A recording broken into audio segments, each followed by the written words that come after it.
Hello friends, home cook মঞ্চুতে আপনাদের সবাইকে অনেক অনেক স্বাগত। আজ আমার রেসিপিতে থাকছে কুমড়ো শাক দিয়ে মুসুরের ডাল। এই রেসিপিটি হয় যেমন সুস্বাদু তেমনই হেলদি। তো হেলদি অ্যান্ড টেস্টি এই মুসুর ডালের রেসিপিটি আমি কিভাবে বানাচ্ছি এখন আপনাদের সাথে এটাই শেয়ার করছি। চলুন, এখানে আমি একটা পাত্রে বেশ কিছুটা ভিজিয়ে রাখা মুসুর ডাল এখানে দিয়েছি। প্রায় হাফ বাটি মতো মুসুর ডাল আমি ভিজিয়ে রেখেছিলাম এবং সেটাকে ফুলে গেছে। তো এখন অল্প জল দিয়ে আমি এটাকে সেদ্ধ করতে দিয়েছি।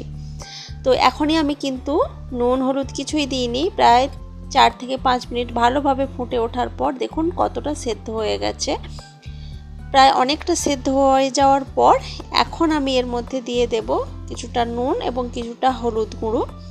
প্রথমেই যদি আমি নুন আর হলুদ গুঁড়ো দিয়ে দিতাম, এতে করে কিন্তু ডালটা সেদ্ধ হতে অনেক বেশি টাইম লেগে যেত।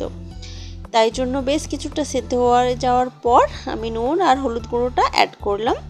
এখন এর মধ্যে আমি আগে থেকে কেটে রাখা কুমড়োর শাক এবং কুমড়োর যে ডাঁটা হয় সেগুলো একই সাথে এর মধ্যে আমি দিয়ে দিলাম সেদ্ধ করে নেওয়ার জন্য। মুসুর ডালটা বেশ কিছুক্ষণ সেদ্ধ হয়ে যাওয়ার পর আমি শাকটাকে এর মধ্যে দিলাম, কারণ শাকটা একটু তাড়াতাড়ি সেদ্ধ হয়ে যাবে ডালের থেকে।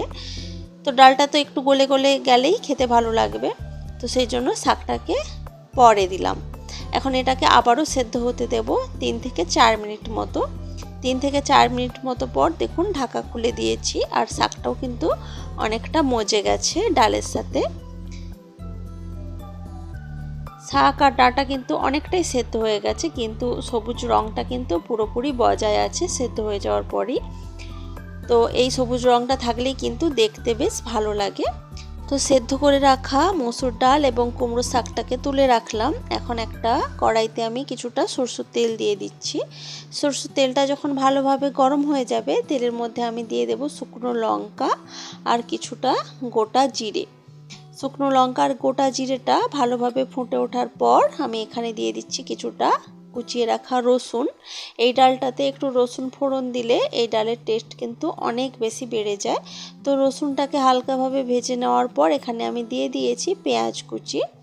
পেঁয়াজ কুচিটাও এখন রসুনের সাথে ভেজে নিচ্ছি। তো কিছুক্ষণ ভালোভাবে ভেজে নেওয়ার পর আগে থেকে নুন আর হলুদ দিয়ে সেদ্ধ করে রাখা মসুর ডাল আর কুমড়োর ডাঁটা, যেটা একই সাথে সেদ্ধ করে রেখেছিলাম, সেটা আমি দিয়ে দিচ্ছি এর মধ্যে।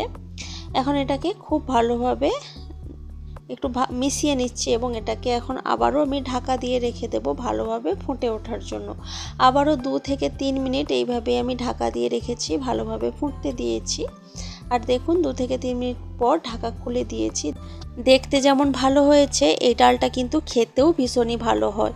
আর শরীরের জন্যও এই ধরনের রান্না একদম হালকা পাতলাভাবে কোনো কিছু শাক ডাল এই ধরনের রান্নাগুলো কিন্তু শরীরের জন্য খুবই ভালো হয়। তো গরম ভাতে এই রেসিপিটি কিন্তু খেতে ভীষণই ভালো লাগে। তো রেসিপিটি আপনাদের কেমন লেগেছে সেটা কিন্তু কমেন্ট করে অবশ্যই জানাবেন। ভালো লাগলে লাইক কমেন্ট শেয়ার করবেন এবং প্লিজ আমার চ্যানেলটি সাবস্ক্রাইব করে আমার পাশে থাকবেন। তো আজকের ভিডিওটা এ পর্যন্তই থাক। দেখা হচ্ছে অন্য কোনো দিন অন্য কোনো ভিডিওতে অন্য কোনো রেসিপির সাথে। আজকের মতো টাটা, বাই বাই।